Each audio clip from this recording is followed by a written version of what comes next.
সম্মানিত ভিউয়ার্স, আসসালামু আলাইকুম। এই মুহূর্তে দেখতে পাচ্ছেন ঢাকা টু ভোলা ইলিশা রুটের দুটি ফেরি একই ফ্রেমে, এমবি কার্নিভাল ক্রুজ এবং রয়েছে কার্নিভাল ওয়েভ। তো এই জায়গাটি হচ্ছে আলুর কোল্ড স্টোর লঞ্চঘাট। এখানেই মূলত বিশ্রামে থাকে যে সমস্ত লঞ্চের ট্রিপ থাকে না।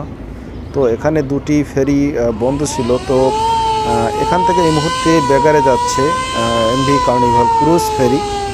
তো ভোলা ইলিশার উদ্দেশ্যে আজকে ছেড়ে যাবে কার্নিভাল ক্রুজ, সেজন্যই মূলত এখান থেকে যাচ্ছে ফেরিটি।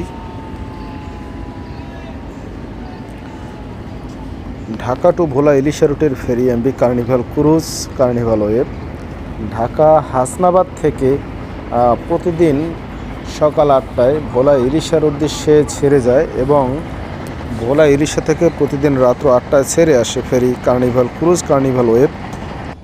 তো সম্মানিত ভিউয়ার্স, আপাতত হচ্ছে দুটি ফেরি, একটি ফেরি চলাচল করছে কার্নিভাল ক্রুজ কার্নিভাল ওয়েভ। দুটি ফেরির ভিতরে বর্তমানে কার্নিভাল ওয়েভ সার্ভিসে রয়েছে। তো আজকে হচ্ছে কার্নিভাল ক্রুজ যাচ্ছে এই মুহূর্তে, যেখান থেকে মূলত ছেড়ে যায় হাসনাবাদ ফেরিঘাট। এই মুহূর্তে দেখতে পাচ্ছেন যে সেই হাসনাবাদ ফেরিঘাটেই কিন্তু বার্থিংয়ে আসছে ফেরি কার্নিভাল ক্রুজ।